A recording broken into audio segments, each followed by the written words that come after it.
How do you get ready for a big move, especially if it's across the country? Let's talk about it.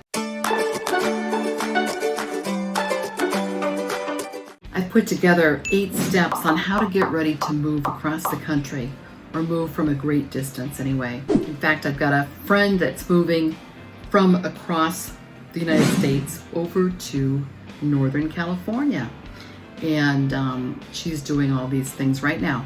So first of all, the first thing is even before you get ready to put your house on the market, just start getting rid of a lot of things. It's a good idea to be doing that the whole time actually, but if you're maybe a half a year out from moving or something like that, or even 3 months out, start getting rid of things like crazy. Just keeping the things that you really need to keep, those that are meaningful or that you're going to use. There are a lot of organizations that will actually drive right to your home and pick things up from you. So a lot of places like the veterans, they'll pick things up. Purple Heart will pick up a lot of things and take things so that you just point to the furniture you want to have taken out of the house, or boxes of clothing, and they'll do that for you. So the second thing to get ready to do is to start getting some packing boxes. And you can do this by, I like going to like U-Haul, or even better than U-Haul is like Home Depot or Lowe's. Just go and you just buy a bunch of boxes. They're not that expensive, really. They're pretty inexpensive. And just get plenty of different sizes of boxes you're actually going to be using. You could go to the grocery store and pick them up. It's not a bad idea, but you're going to be doing a lot of driving back and forth. So go to a place like Lowe's or Home Depot, pick up some boxes, and start packing. Even if you're 3 months out, start just packing up like you are leaving in the next couple weeks. Now, while you're packing up your home, even if it's a couple months ahead of time or so, make sure to mark on your box what's in each box. You don't have to get down to the tiniest detail, but if it's stuff for the kitchen, write down kitchen on the box. You could be specific, say silverware, bowls, whatever it is. And so for each box that you might want to mark down what room it goes to at your new house or apartment, as well as some of the general ideas of what's in the box.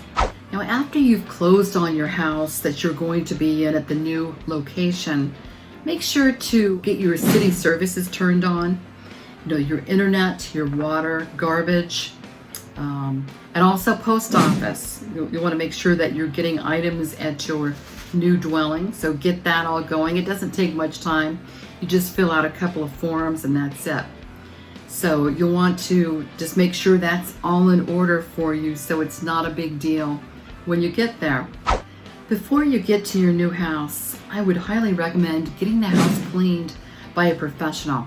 A lot of times after a closing, you think the seller would clean well enough, and it's not bad a lot of times, but is it sparkling clean for living in?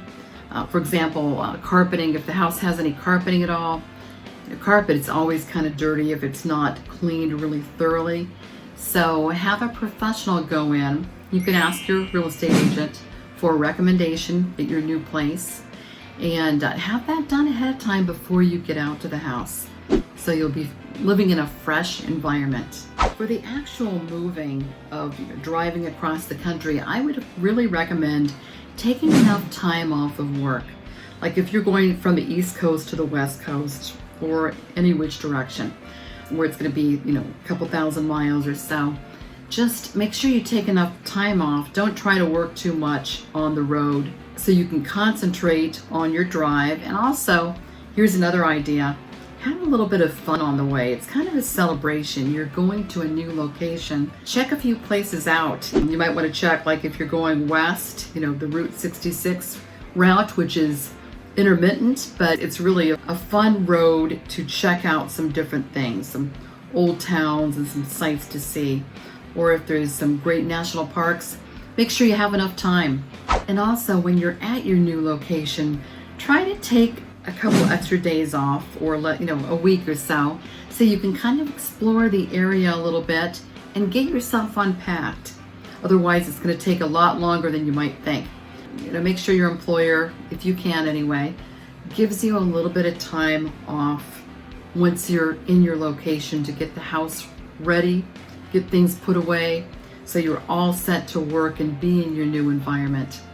I hope this helps out a little bit, just a few tips. Call me if you have any questions. Would love to chat. Thanks.